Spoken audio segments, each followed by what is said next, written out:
Orient bell tiles studio से आप देख रहे हैं एबीपी न्यूज। नमस्कार, एबीपी न्यूज पर हाजिर हूं मैं रुबाना इसार खान। शाम के 5 बजने को हैं। एबीपी न्यूज पर वक्त हो गया है डिबेट शो महादंगल का। ऑपरेशन सिंदूर के जरिए पाकिस्तानी आतंक का पर्दाफाश करने के लिए भारत ने जो ऑल पार्टी डेलीगेशन भेजा था, आज उसके सदस्य प्रधानमंत्री नरेंद्र मोदी से मिलने वाले हैं। शाम 7 बजे प्रधानमंत्री आवास पर डेलीगेशन के सदस्य प्रधानमंत्री नरेंद्र मोदी से मुलाकात करेंगे। 33 देशों का दौरा करके ये भारतीय टीम लौटी है। 7 अलग अलग डेलीगेशंस में पक्ष और विपक्ष के 50 नेता, 8 डिप्लोमैट्स शामिल थे, जिन्होंने अलग अलग देशों में आतंक को लेकर पाकिस्तान की पोल खोलने का काम किया और दुनिया को बताया पाकिस्तानी आतंक कितना खतरनाक है। इस डेलीगेशन में खास तौर पर विपक्ष के सांसदों की काफी तारीफ हुई है। शशि थरूर, असदुद्दीन ओवैसी, सलमान खुर्शीद, अभिषेक बनर्जी जैसे विपक्ष के सांसदों ने पाकिस्तान पर करारी चोट की है।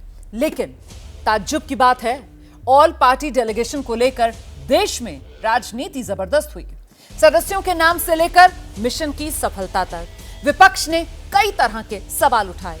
कभी इसे ध्यान भटकाने की कोशिश बता दिया गया, तो कभी डेलीगेशन की कामयाबी पर प्रश्न चिन्ह लगा दिया गया। आज भी ऑपरेशन सिंदूर को लेकर पश्चिम बंगाल की विधानसभा में हंगामा जारी है। दरअसल एक तरफ एक प्रस्ताव के जरिए सेना को पश्चिम बंगाल विधानसभा में प्रस्ताव पास कर बधाई दी गई, लेकिन इस प्रस्ताव में ऑपरेशन सिंदूर का नाम ही नहीं लिया गया। इसी को लेकर बीजेपी नाराज है। तो आज महादंगल में बात विदेश के दौरे पर गए डेलीगेशन की करेंगे। प्रधानमंत्री से मुलाकात के दौरान क्या होगी बात, सांसद अपनी रिपोर्ट में प्रधानमंत्री को क्या बताने वाले, और सवाल तो यह भी है कि जब विदेश में एकजुट तो फिर देश में क्यों है यह सियासी फूट। आज की बहस की शुरुआत से पहले एक रिपोर्ट देख लीजिए आप।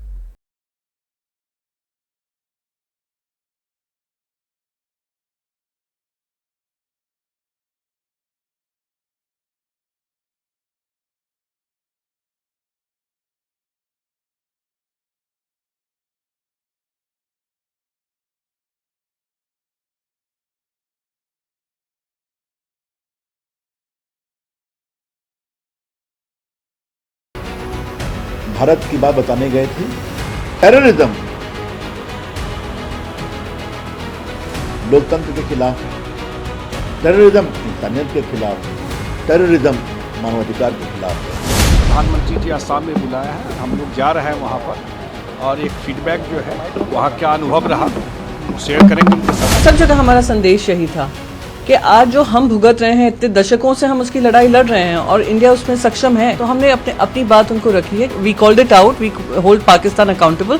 पाकिस्तान की अकाउंटेबिलिटी तय हो और जीरो टॉलरेंस टू टेररिज्म हो for a safer future for the coming generations. Muslim brotherhood का जहाँ सवाल है, वहाँ मैं गया, हमारा डेलीगेशन, मेरा ऐसा डेलीगेशन था जिसमें कि 5 रिलीजन के लोग। इसमें आप समझें कि हमने कितना इम्पैक्ट किया होगा या माननीय प्रधानमंत्री जी का कितना असर है कि सऊदी अरब आज की डेट में आतंकवाद के खिलाफ है। पाकिस्तान जो है युद्ध के मैदान में हार चुका है और डिप्लोमेटिक मोर्चे पर वो परेशान खत्म है। पाकिस्तान को जो पैसा या आर्थिक सहायता मिलती है, उसका एक बड़ा हिस्सा आतंकवाद के कारखाने में खर्च किया जाता है। पाकिस्तान आतंकवाद की नर्सरी है, इसे अब खाद पानी नहीं मिलनी चाहिए।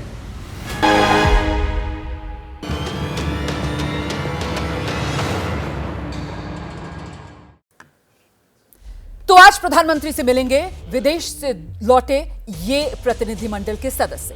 आज की बहस की मैं शुरुआत करूं उससे पहले विदेश मंत्री एस जयशंकर, उन्होंने एक इंटरव्यू में जो बातें कही हैं वो आपको बताना जरूरी है। दरअसल विदेश मंत्री ने आतंकवाद को लेकर पाकिस्तान को एक बार फिर चेतावनी कड़ी दी है। फ्रांस के एक अखबार से बातचीत के दौरान विदेश मंत्री ने कहा है, आतंकवाद को लेकर हमारी जीरो टॉलरेंस की नीति है। अगर आतंकी भारत पर हमला करते हैं तो हम उन्हें पाकिस्तान समेत कहीं से भी ढूंढ के निकालेंगे। इसको लेकर भारत स्पष्ट है, जब तक सीमा पार आतंकवाद जारी रहेगा हम जवाबी कार्रवाई करेंगे और अपनी रक्षा के लिए सभी जरूरी कदम हम उठाएंगे। ये लोगों के प्रति हमारा बुनियादी कर्तव्य है। रक्षा मंत्री की तरफ से यह भी साफ किया गया है कि मामला जो है वो भारत बनाम पाकिस्तान का नहीं है। यह मामला सीधे सीधे आतंकवाद के खात्मे का है और आतंकवाद के खात्मे को लेकर भारत रुकेगा नहीं, भारत झुकेगा नहीं। आतंकवादी जो भारत को नुकसान पहुंचाएंगे वो धरती के किसी भी कोने में हो, वहीं पर घुसकर उनका खात्मा किया जाएगा। और इस बीच रक्षा मंत्री राजनाथ सिंह, उनका भी आज एक बड़ा बयान सामने आया है। रक्षा मंत्री राजनाथ सिंह की तरफ से पाकिस्तान से लेकर आतंकवाद तक किस तरीके से बेबाकी से अपनी बात रखी गई है और यूनाइटेड नेशंस तक को आईना दिखाने का काम रक्षा मंत्री राजनाथ सिंह ने किया है। जरा सुनिए पहले। पाकिस्तान हर बार आतंकवाद को सही ठहराने की कोशिश में सदैव लगा रहता है। इसलिए जरूरी है कि आतंकवाद के खिलाफ लड़ाई में हम सिर्फ आतंकवादियों को नहीं, बल्कि हम केवल आतंकवादियों को ही नहीं, बल्कि उन्हें मदद करने वाले पूरे टेरर इंफ्रास्ट्रक्चर को भी पूरी तरह से खत्म कर दें। साथियों, आतंकवाद को फंडिंग और शरण देने वाले देशों को भी आज दुनिया से बेनकाब करना यह भी बहुत आवश्यक हो गया है। पाकिस्तान को जो पैसा या आर्थिक सहायता मिलती है उसका एक बड़ा हिस्सा आतंकवाद के कारखाने में खर्च किया जाता है और ये बात पूरी दुनिया के सामने आ रही है। पाकिस्तान को फंडिंग का मतलब है आतंकवाद के इंफ्रास्ट्रक्चर को फंडिंग। तीन कौन? इसलिए मुझे लगता है कि अंतर्राष्ट्रीय समुदाय को, इंटरनेशनल कम्युनिटी को इस विदेशी फंडिंग को बंद करना होगा। मैं बल देकर यह बात कहना चाहता हूं। और आइए मैं आपका परिचय करा देती हूँ खास मेहमानों का पैनल जो इस वक्त हमारे साथ मौजूद है। बीजेपी की तरफ से पार्टी के प्रवक्ता के शर्मा हमारे साथ मौजूद हैं। कुछ ही देर में कांग्रेस की प्रवक्ता हमारे साथ जुड़ेंगी। आप देख रहे हैं हमारे साथ इस वक्त शिवसेना शिंदे गुट की तरफ से कृष्णा हेगड़े जी पार्टी के प्रवक्ता जुड़ रहे हैं और साथ ही टीएमसी के प्रवक्ता मानव जायसवाल इस वक्त हमारे साथ मौजूद हैं। बहुत स्वागत आप सभी का। के शर्मा जी के पास चलेंगे लेकर दर्शकों को। बीजेपी के प्रवक्ता हैं हमारे साथ मौजूद है। हमारे साथ इस वक्त आप देख रहे हैं वारिस पठान साहब प्रवक्ता एएमआईएम के भी हमारे साथ इस वक्त मौजूद हैं। शर्मा जी मैं आपके पास आ रही हूँ। जिस बात का जिक्र रक्षा मंत्री राजनाथ सिंह की तरफ से किया गया है कि दुनिया को इस बात को समझना चाहिए, पाकिस्तान को काउंटर टेररिज्म पैनल में जिस तरीके से उपाध्यक्ष यूएन में बनाया गया है ये बिल्कुल वैसा ही है जैसे आप दिल्ली से कहें कि दूध की रखवाली तुम कर लो। लेकिन क्या यहां पर दुनिया के सामने पाकिस्तान को बेनकाब करने में ये भारत की तरफ से कुछ कमी रह गई क्या सर, कि यूएन जो है वो इस उपाधि से नवाज रहा है पाकिस्तान को?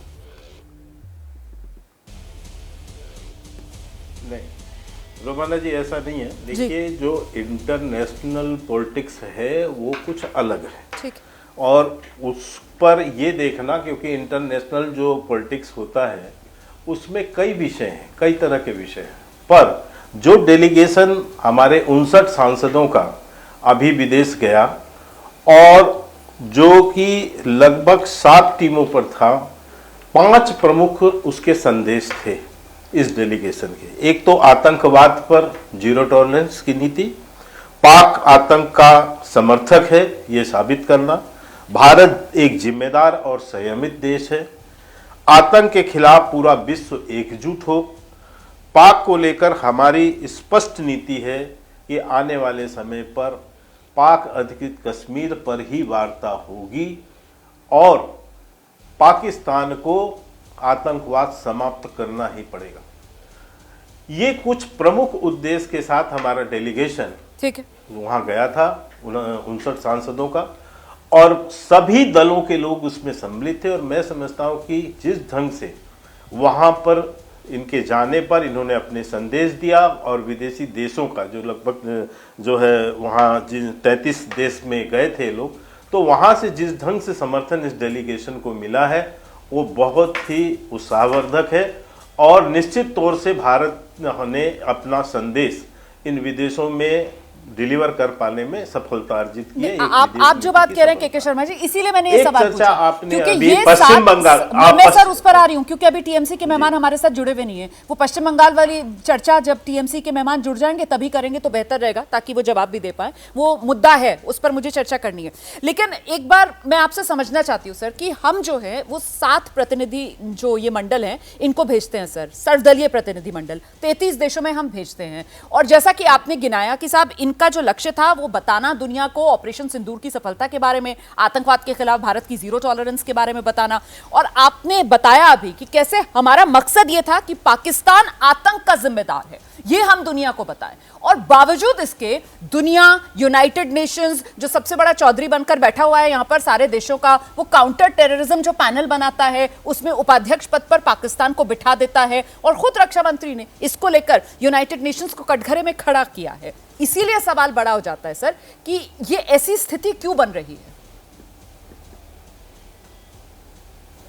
नहीं, ठीक है, उन्होंने ये अभी तो ये जो चर्चा आई है जी, और मैं समझता हूं कि अमेरिका से लेके, फ्रांस से लेके, ब्रिटेन से लेके सभी देशों ने ये माना है कि आतंकवाद की जड़ पाकिस्तान में है, और तमाम ऐसे आतंकवादी, क्योंकि इंटरनेशनल टेररिस्ट का यदि आप लिस्ट देखें जो अमेरिका भी जारी करता है और अन्य देश भी जारी करते हैं, तो वो उसमें ज़्यादातर जो टेररिस्ट हैं वो पाकिस्तान के ही हैं जी, वो पाकिस्तान में ही है। ठीक है। और ये तो अमेरिका ने ही आके उसामा बिन लादेन को यहाँ पर मारा, तो ये भी अमेरिका और पूरा विश्व समझता है कि आतंकवाद को संरक्षण देने वाला कोई यदि देश है तो पाकिस्तान है, जहां पर आके एंटी कार्रवाई करनी पड़ी है। अब इस बात का भी वहां पर एक प्रोटेस्ट होगा और ये रखा भी जाएगा, और इसमें तमाम देश, जैसा आपने देखा कि पहलगांव की जैसे घटना हुई, कोई ऐसा जो है बड़ा देश नहीं बचा जिसने कि इसकी निंदा ना की हो और ये ना कहा हो कि हम भारत के आतंकवाद के विरुद्ध जो नीति है और कार्रवाई है उसमें हम समर्थन में। आपने फ्रांस का स्टेटमेंट देखा हो, ब्रिटेन का देखा हो, जर्मनी का देखा हो, हर बड़ा, अमेरिका का देखा हो, हर बड़े कंट्री ने भारत को बिल्कुल बिल्कुल आप सही कह रहे हैं सर, वो तमाम स्टेटमेंट्स यहाँ पब्लिक डोमेन में अब है। मैं जरा जल्दी से कांग्रेस के प्रवक्ता का हमें इंतजार है, लेकिन वारिस पठान साहब हमारे साथ मौजूद हैं, उन्हीं का मैं रुक कर रही हूँ। वारिस पठान साहब, असदुद्दीन ओवैसी साहब गए थे ऐसे ही एक प्रतिनिधिमंडल में, मैं आपसे जानना चाहती हूँ कि सरकार का ऑपरेशन सिंदूर की जानकारी दुनिया तक पहुंचाने के लिए, दुनिया के 33 देशों में पहुंचाने के लिए ये सर्वदलीय प्रतिनिधिमंडल भेजने का फैसला, ये फैसला कारगर रहा वारिस पठान साहब?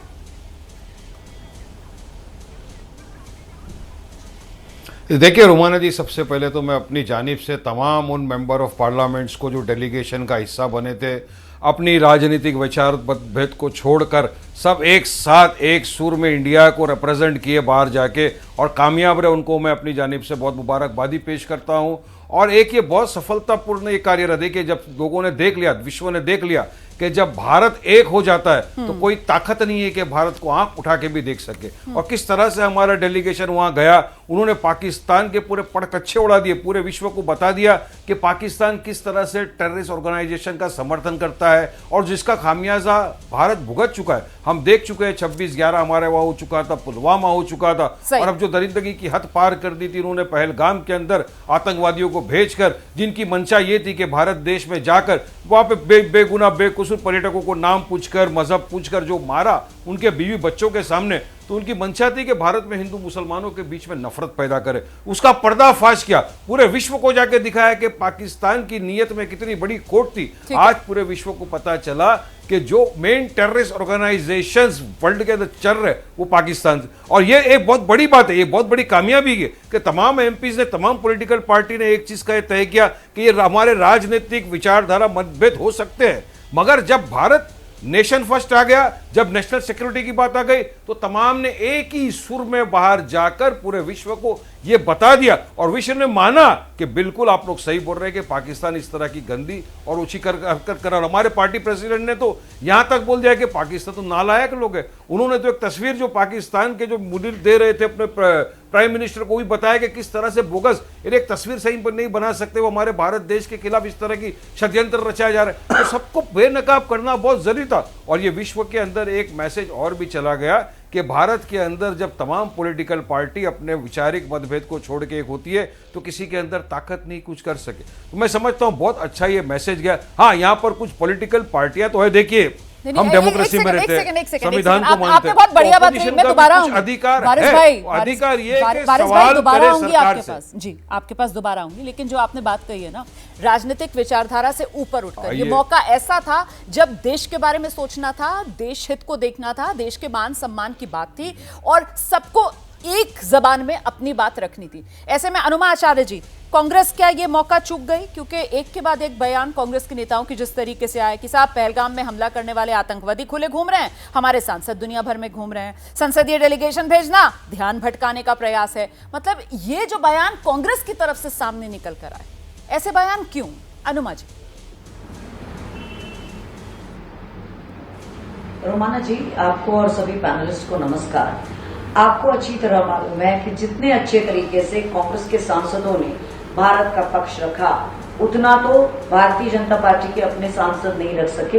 ये सभी को मालूम है। शशि थरूर जी उपराष्ट्रपति वांस से मिले और सलमान खुर्शीद जी ने भी बहुत अच्छे से, और विपक्ष के लोगों ने जो जिस तरह से, विपक्ष की सभी पार्टियों ने जिस तरह से भारत का पक्ष रखा, वो सत्ता पक्ष नहीं रख सका। क्योंकि सत्ता पक्ष एक तो उनके अंदर गहराई नहीं है, परिपक्वता नहीं है, ये सबको मालूम है, बहुत साफ दिखता है। और जिधर ये सब सांसद हमारे देश का पक्ष रखने गए थे, और एक कमाल की बात तो ये है, मैं ये नहीं समझ पाई कि जो काम हम अपने विदेशों के राजदूतों को यहाँ बुला के कर सकते थे, उन्हें भारत का पक्ष बता सकते थे, हमारे देश का विदेश मंत्रालय उनकी एक मीटिंग ले सकता था, प्रधानमंत्री उनसे बात कर सकते थे। इसके बजाय हमने सांसदों को भेजा।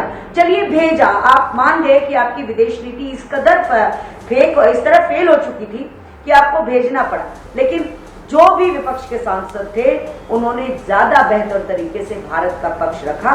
उनसे फिर भी उस देश को, अलग अलग देशों के जो इम्पोर्टेंट लोग थे वो मिले, और बहुत सारे लोगों से तो लेकिन अनुमा जी आज एबीपी न्यूज पर बैठकर तो आप पीठ थपथपा रही हैं कांग्रेस के सांसदों की कि देखिए कितना अच्छे से कांग्रेस के सांसदों ने इस सर्वदलीय प्रतिनिधि मंडल में भारत का पक्ष रखा। लेकिन जब ये प्रतिनिधि मंडल विदेश के दौरे पर था, तब तो आप अपने इन्हीं नेताओं को लेकर कांग्रेस के भीतर से ही विरोध की आवाजें उठ रही थी। मतलब शशि थरूर को कहना पड़ा कि वो प्रतिक्रिया ही नहीं देना चाहते, उन्हीं की पार्टी के लोग उनको किस तरीके से मोदी के प्रवक्ता और पता नहीं क्या कुछ उनको करार दे रहे थे। सलमान खुर्शीद को कहना पड़ा कि साहब देशभक्त होना इतना मुश्किल काम है क्या? आपने जिन नेताओं के अपने नाम लिए, उन्हीं की कैसी घेराबंदी यहां देश में अपनी ही पार्टी के लोग कर रहे थे, जबकि वो लोग विदेश की धरती पर देश का मान आगे बढ़ाने का काम कर रहे थे। अनुमा जी, देखिए, एक बहुत सीधी सी बात है। भारतीय जनता पार्टी ने, सरकार ने हमसे, पार्टी से नाम मांगे थे, नाम हमसे मांगे थे, और हमने जो नाम दिए उन्हें वो लेकर ही नहीं गए।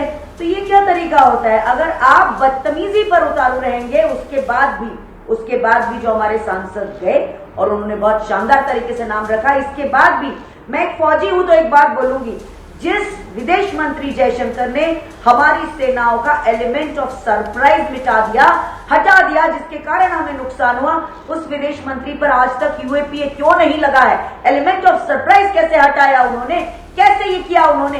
एक फौजी होने के नाते मुझे इस बात पे मेरा खून उबलता है। क्या तरीका होता है ये? हमारी सेनाएं इतनी शूरवीर हैं, उनके पास एक स्ट्रेटेजी होती है, एक उनके पास मारक क्षमता होती है। उन्होंने खत्म कर दिया, पाकिस्तान को ये बता दिया कि हम लोग आएंगे। ये क्या कोई पिक्चर थोड़ी चल रही थी? हमारे देश के जीते तो सफाई आ चुकी है। ये तो मेरे ख्याल से आप जो हैं वो शायद पुरानी खबर और गलत खबर पर प्रतिक्रिया दे रही हैं इतने गुस्से में आकर। मतलब इस पर तो बहुत क्लैरिफिकेशन आ चुका है, सबकी तरफ से आ चुका है। रेहाना जी सुनिए रोमाना जी, बहुत ध्यान से सुनिए। मैं देश की फौजी हूँ, मैं किसी एंकर वैंकर नहीं हूँ, ये बात समझ के रखिएगा।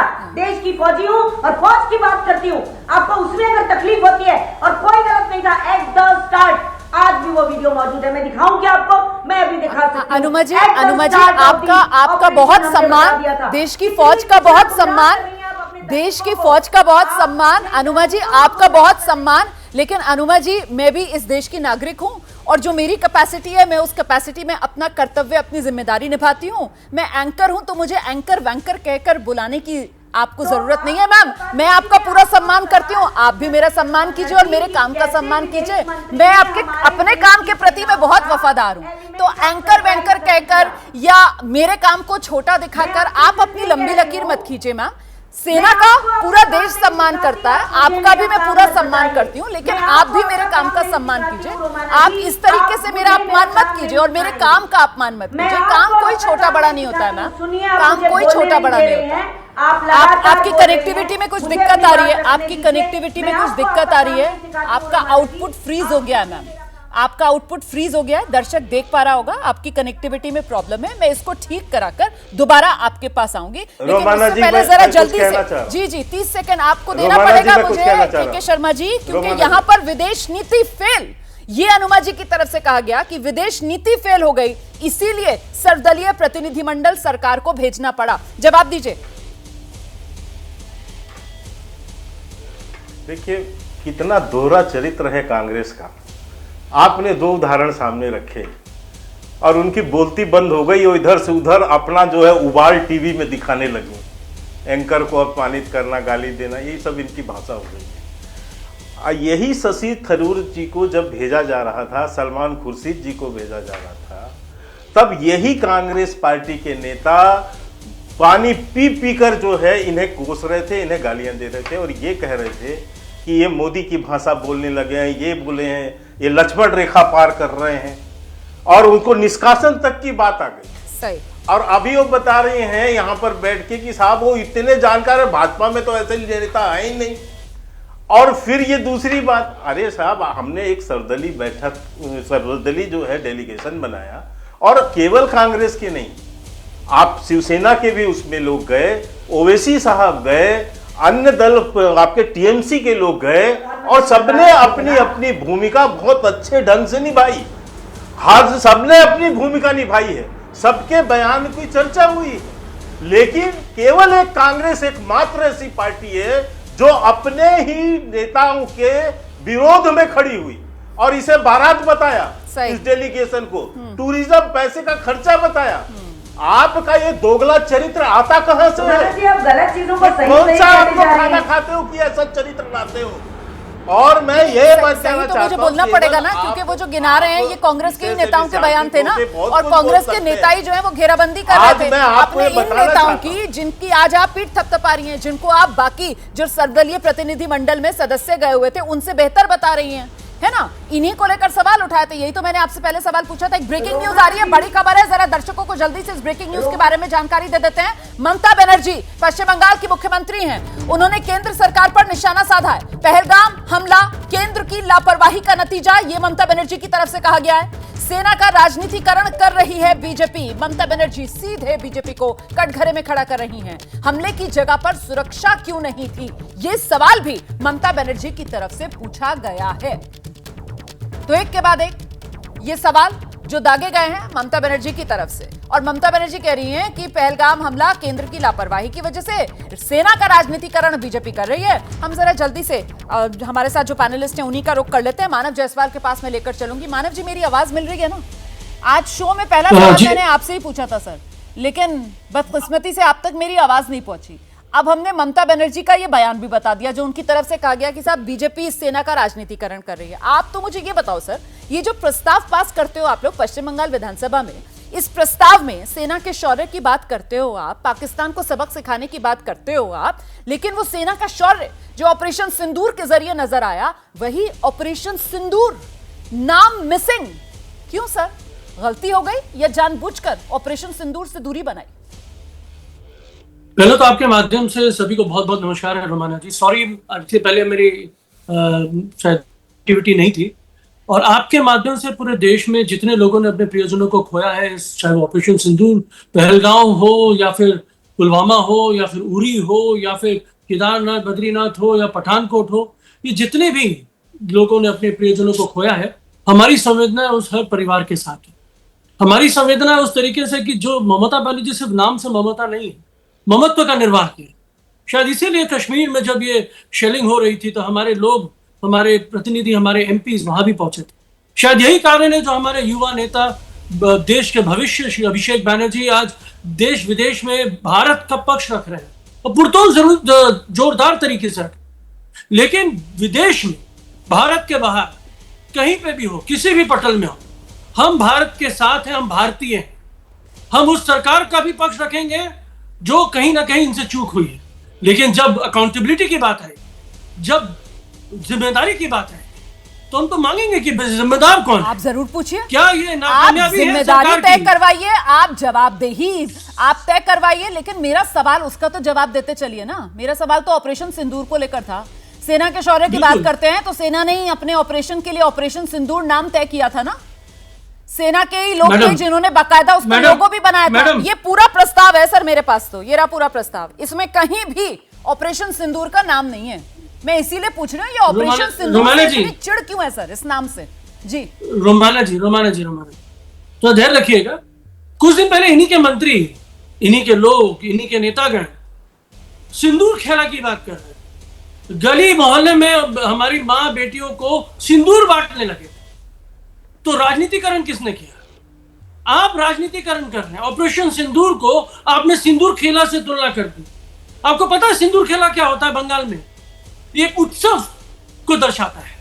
जब माँ हमारे घर में आती है, दुर्गा माँ हो, काली माँ हो, सरस्वती माँ हो, जितनी माँ, तो उस समय जितनी भी बेटियां हैं जो स्वागन है, वो माँ के साथ सिंदूर खेलती है और अपने पति के आपको आपत्ति है ऑपरेशन सिंदूर के नाम पर? आपको आपत्ति है? मैडम मुझे देश को अवगत कराना है। आपको ऑपरेशन सिंदूर के नाम पर आपत्ति है? जब आप मैडम ऑपरेशन सिंदूर को जब आप राजनीतिकरण करते हैं, अपने पॉलिटिकल पार्टी के कार्यकर्ताओं से घर घर सिंदूर भेजते हैं, तो आप ऑपरेशन सिंदूर की अवहेलना करते हैं। नहीं सर, ये फेक न्यूज है सर, मुझे आना पड़ेगा बीच में। ये फेक न्यूज है, ये फेक न्यूज है सर।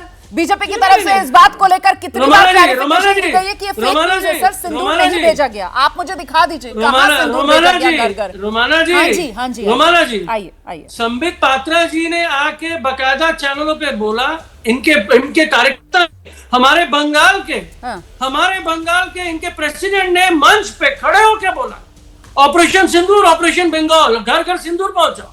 ये आप इसको फेक बोल सकते हैं, लेकिन आपको फेक न्यूज का तो पैरामीटर्स पता नहीं है ना, अनफॉर्चुनेटली, कि आपको ये फेक लग रहा है। लेकिन जो सच्चाई है उसको फेक बना के दो को एक स्वीपिंग रिमार्क दे सकती हैं। नहीं, बंगाल में ऐसा कहा गया है मंच से। आप ये कह रहे हैं कि बंगाल में ऐसा मंच से कहा गया है?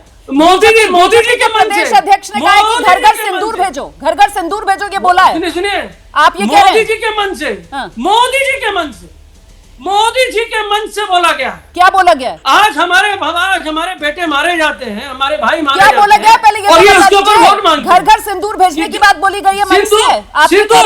सिंदूर जी हाँ, मैं ये कह रहा हूँ। और हम निकालिए कि अगर ये फेक है तो आइए अब देश को अवगत कराइए। के शर्मा जी वो तो बड़ा दावा कर रहे हैं, कह रहे हैं कि मंच से बंगाल में बीजेपी के नेताओं ने ये कहा है कि घर घर सिंदूर भेजेंगे। ऑपरेशन सिंदूर के नाम पर बीजेपी क्योंकि राजनीति कर रही है, तो हम तो ऑपरेशन सिंदूर के नाम से दूरी बनाएंगे, वो तो खुलकर कह रहे हैं के शर्मा जी। नहीं रोमाना जी एक सेकंड इस पर क्लैरिटी दोबारा आऊंगी। मुझे 5 सेकंड दीजिए, अरे मुझे 5 सेकंड दीजिए, मुझे 5 सेकंड के लिए। उसके बाद बाकी मेहमानों का भी रुक करना है, जल्दी से लेकर आइए के शर्मा जी को मेरे साथ। के शर्मा जी ने इसी चैनल पे बोला है। देखिए नहीं मैं बता रहा हूं जी, ये बिल्कुल गलत न्यूज है। और इस तरह के को जो भी यदि खबर यहाँ नहीं है, ये गलती से कुछ एकाध लोगों द्वारा बोल दिया गया, लेकिन ये पार्टी का कोई कार्यक्रम नहीं है। रोमाना जी आपको पता है, जब भी कोई पार्टी का कार्यक्रम होता है उसका प्रेस कॉन्फ्रेंस होता है भाजपा में हमेशा, और उस कार्यक्रम को लॉन्च किया जाता है। लेकिन मैं एक दूसरी बात कह रहा हूँ। नहीं सर, एक सेकंड, मुझे अभिषेक झा का रुक करना है। बहुत से मेहमान हमारे साथ यहाँ पर मौजूद है। अभिषेक झा के पास चलेंगे। एक शब्द के बाद लीजिए सर, लीजिए 10 सेकंड लीजिए के शर्मा जी, लीजिए 10 सेकंड। एक शब्द मात्र बोल रहा हूं। अभी इन्होंने केदारनाथ, अमरनाथ, बद्रीनाथ सब जगह के संदर्भ में श्रद्धांजलि पेश किया। इनके जबान से एक बार भी नहीं निकला कि मुर्शिदाबाद में जो लोग मारे गए, मालदा में जो लोग मारे गए, उनके प्रति इनके श्रद्धांजलि के शब्द नहीं निकले। आप प्रस्ताव पारित करते हैं जो आपकी सीमा पर नहीं, लेकिन मुर्शिदाबाद में धर्म पूछकर हिंसा होती है, उस पर आपका प्रस्ताव पारित करेंगे बंगाल के विधानसभा में। ठीक है मैं जवाब लूंगी। लेकिन ऑपरेशन सिंदूर को लेकर राजनीति जहां पर पहल बीजेपी की तरफ से की गई, विपक्ष की तरफ से यही कहा जा रहा है, क्या एनडीए फायदा लेना चाहता है ऑपरेशन सिंदूर का? बिहार में तो चुनाव भी है। अभिषेक झा,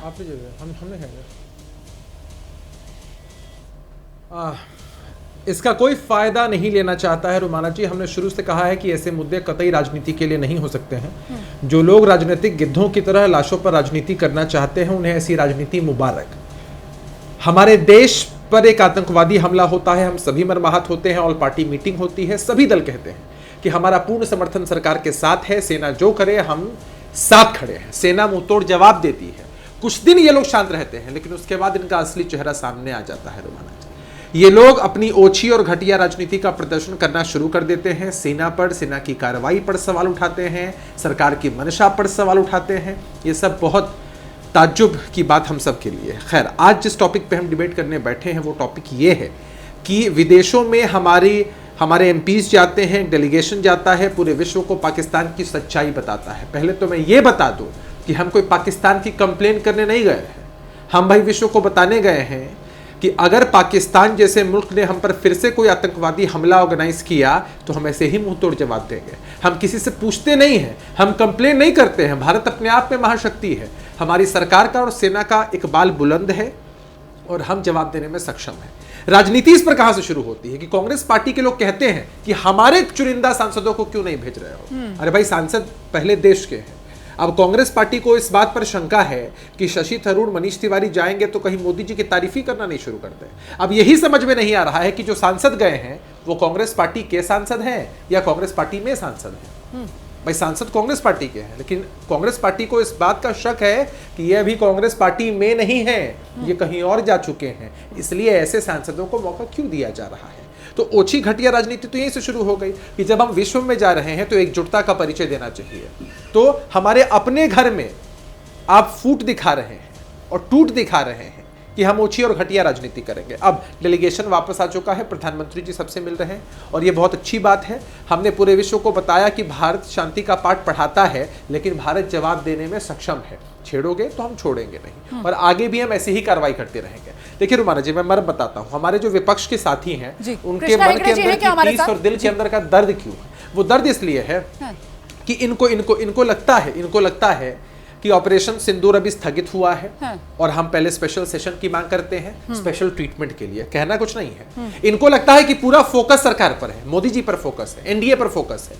अब तो ये लाइमलाइट में आ ही नहीं पाएंगे, तो ये कुछ आरोप लगाते हैं, अनाप शनाप बातें करते हैं ताकि इनको लगता है कि वो फोकस शायद शिफ्ट होकर राहुल गांधी जी पर चला जाए, शायद विपक्ष के दलों पर चला जाए कि हमने उल्टे सीधे आरोप लगाए हैं और इसका हमको जवाब मिलना चाहिए। तो इनको इनकी ओछी और घटिया राजनीति मुबारक। तो आप ये कह रहे हैं कि अपनी राजनीति चमकाने के लिए विपक्ष की तरफ से इस तरीके के मुद्दे खड़े किए जा रहे हैं। मेरे साथ अभी कांग्रेस की प्रवक्ता नहीं है, उनका मैं इंतजार कर रही हूँ। अनुमा जी को जुड़वाइए जरा हमारे साथ, क्योंकि कहीं ना कहीं उन्हीं को इन सवालों के जवाब देने हैं। लेकिन उससे पहले जरा कृष्णा हेगड़े जी के पास चलते हैं। कृष्णा हेगड़े जी, लेकिन मुझे बात बताइए सर कि जब सब दल अपनी पसंद के सांसद भेज रहे हैं तो फिर सर कांग्रेस के साथ ऐसा सौतेला व्यवहार क्यों सर? फिर कांग्रेस की भी पसंद पूछ लेते हैं, उसके भी अपने पसंद के सांसद भेज देते हैं। भाई, आपकी पार्टी से भी तो एकनाथ शिंदे जी के बेटे श्रीकांत शिंदे गए ना सर।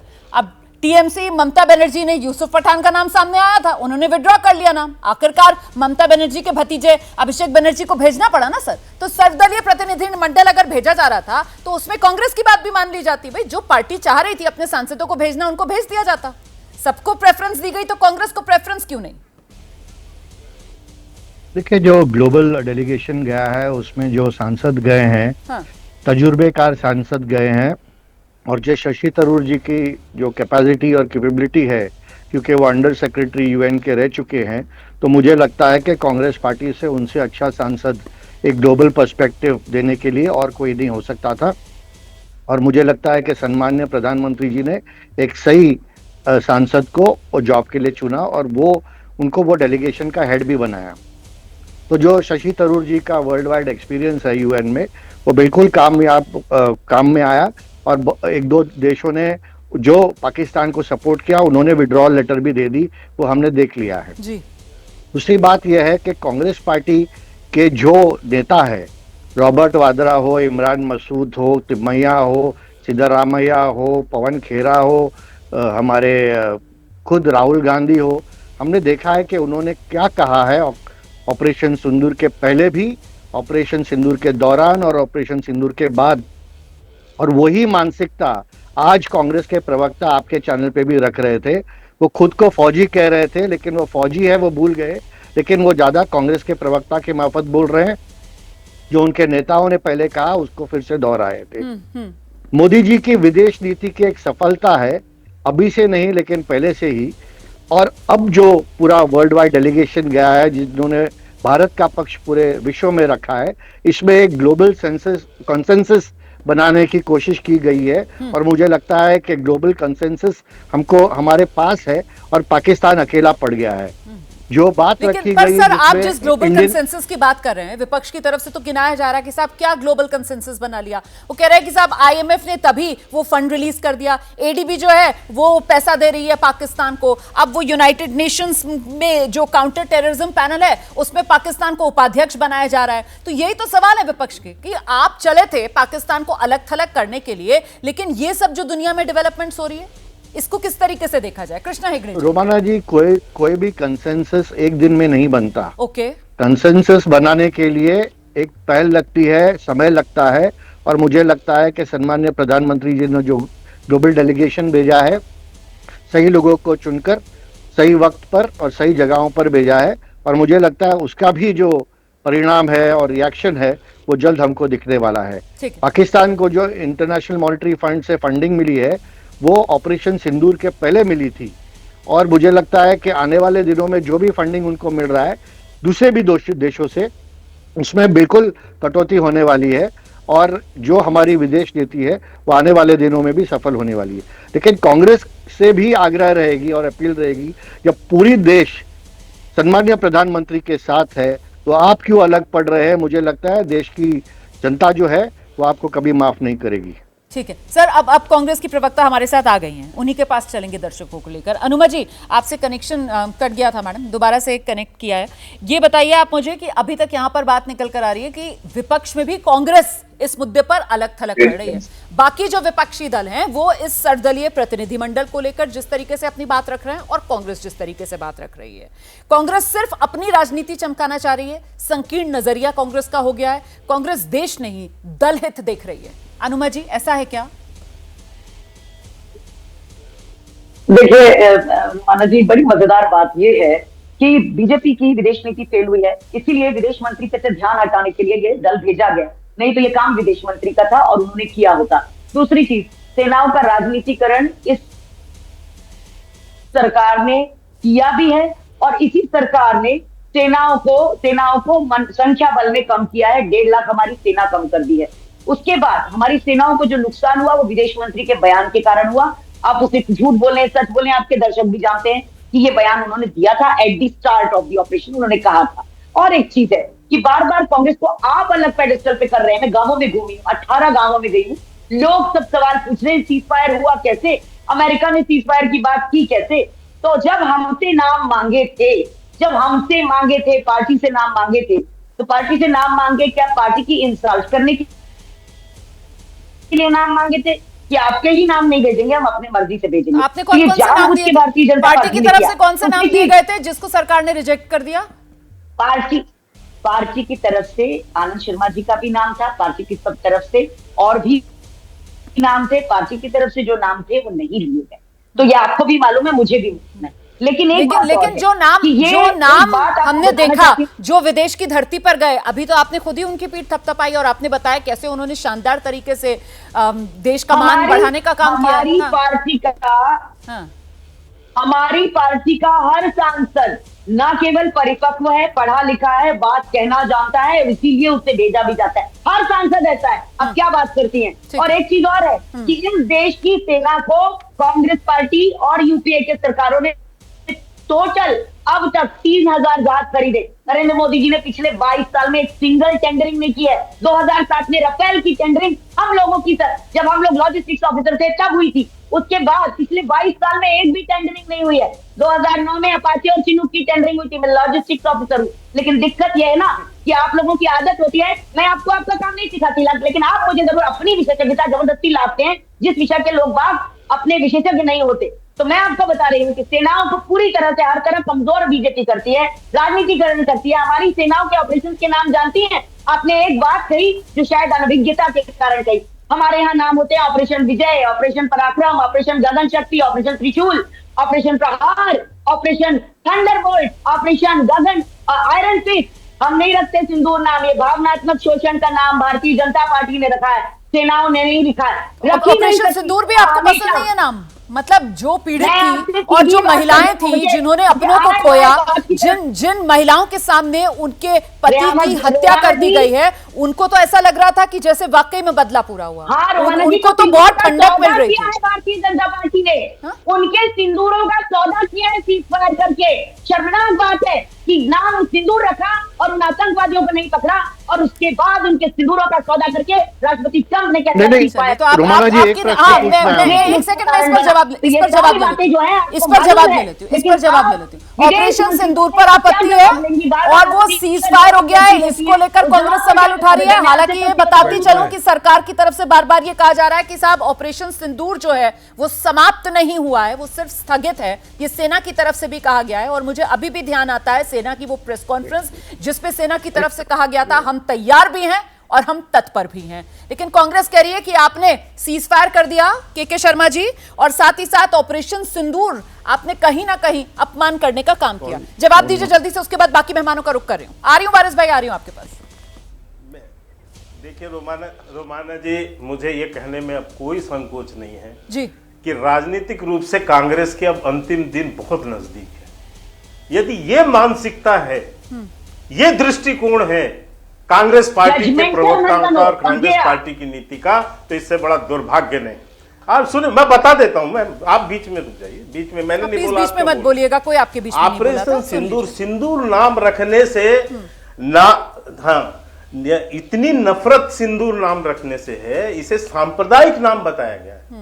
इनके यहाँ के बयान है उदित राज के, और ये तो अभी दे रही हैं खुद ही बैठ के, तो इससे आप इनकी मानसिकता समझ सकते हैं। और यही कारण है कि एक बात और मैं आपको बड़ी चुनौती से कहता हूं, इंसल्ट करने का बस हक नहीं है। पहलगांव की घटना के बाद ऑपरेशन का पूरे नाम निकाल के देखिए, तो मैंने कहा कुछ भी बकवास कोई आगे करे आपके इसमें, मैं फौजी आप नहीं है, आप सबसे बड़ी बुद्धिमान इस देश की नहीं है। किसी को भी कुछ भी कहते रहेंगे आपकी चैनल में।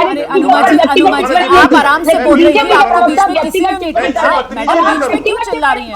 बीच में मत चिल्लाइए ना, आपको पूरा मैंने मौका दिया आपकी बात रखने के लिए बिना किसी रोक टोक के। अब दूसरे को सुन लीजिए, फिर आ जाएगा। लोकतंत्र है ना, संवाद के पैरोकार है ना आप, तो जरा तसल्ली से सुन लीजिए, उसके बाद आ जाइएगा। आप ही ने सवाल उठा दिया ऑपरेशन सिंदूर पर, तो अब इस पर जवाब तो सुनिए। लेकर आइए मेरे साथ के शर्मा जी को, ऐसे चर्चा नहीं हो सकती। के शर्मा जी को लेकर आइए मेरे साथ, बाकी मेहमान भी इंतजार कर रहे हैं, समय कम है, जल्दी से शर्मा जी 30 सेकंड में प्लीज अपनी बात पूरी कीजिए, मुझे बाकी मेहमानों का रुख करना है। देखिए, मैं केवल इतना कह दूं, मैं व्यक्तिगत नहीं कहना चाहता, बहुत से यहाँ एक सर्विसमैन है सही, और उनकी भी बहुत सी जानकारी है, बहुत सी राय है, और उनका भी सम्मान होना चाहिए। लेकिन आपको सिंदूर, ऑपरेशन सिंदूर से इतनी नफरत क्यों हो गई? आप उसको पहले दिन से कंडेम्ड कर रहे हैं। दूसरी बात, मैं एक बात कह रहा हूं, पहलगांव की घटना के बाद रोमाना जी, आप मुझे एक राहुल गांधी का बयान बता दीजिए जो पाकिस्तान के विरोध में आलोचना करते हुए पाकिस्तान को कहा गया हो। ठीक है, एक बयान राहुल गांधी ने किया है? ठीक क्या? है सर, ठीक है, ठीक है, ठीक है। एक बार भी जो है पाकिस्तान की आलोचना की है क्या? ये क्यों नहीं हो पा रहा है? प्रवक्ता की तरफ से ऑपरेशन सिंदूर को लेकर सवाल खड़ा कर दिया गया, और वो ऑपरेशन सिंदूर जिसकी सफलता को लेकर हम दुनिया भर में जा रहे हैं और बता रहे हैं कि कैसे हमने पाकिस्तान में आतंकवाद को मुंहतोड़ जवाब दिया। इस पर आपका रुख सर, ऑपरेशन सिंदूर नाम आपको भी आपत्ति है क्या? देखिए रोमाना जी, पहले आपको समझना पड़ेगा एक दो बात। सबसे पहली बात तो ये कि जब सबसे पहले और पार्टी मीटिंग हुई थी, तमाम विपक्ष के नेता ने, वहां तक कि हमारे पार्टी अध्यक्ष असदुद्दीन ओवैसी साहब ने भी कहा था कि भारत जो भी कदम उठाएगा पाकिस्तान के खिलाफ आतंकवाद को खत्म करने, हम उसका साथ देंगे, और हम साथ में हमारे जवानों के साथ खड़े थे, खड़े रहेंगे, उसमें कोई डाउट नहीं है, नो क्वेश्चन।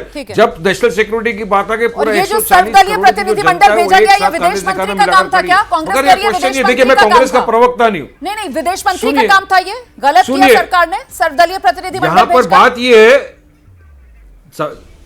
नहीं, सुनिए, संविधान ने इजाजत दिया है, डेमोक्रेसी में रहते हैं कि विपक्ष को इजाजत है सवाल करे। अब जब आएगा मॉनसून सेशन तो यकीन मानिए सब सवाल तो करेंगे ना कि पहलगाम में जो हुआ वो 4 आतंकवादी कहाँ है, क्या ट्रंप के बोलने से सीज फायर हुआ है, क्योंकि ट्रंप तो 12-13 मरतबा हर आए दिन बोल रहे हैं। सर, आप विपक्ष का काम है सवाल पूछना, और ये सवाल पूछे जाएंगे, लेकिन कहीं ना कहीं विपक्ष को भी ये तय करना होगा कि ये विपक्ष के सवाल जनता के बीच किस तरीके का नैरेटिव इन सवालों को लेकर बनेगा, क्योंकि दुनिया को संदेश तो चला गया ऑपरेशन सिंदूर की सफलता का, लेकिन देश में ऑपरेशन सिंदूर और इस सफलता को लेकर ये क्लेश की स्थिति लगातार बनी हुई है। बहुत शुक्रिया आप सभी का हमारे साथ जुड़ने के लिए।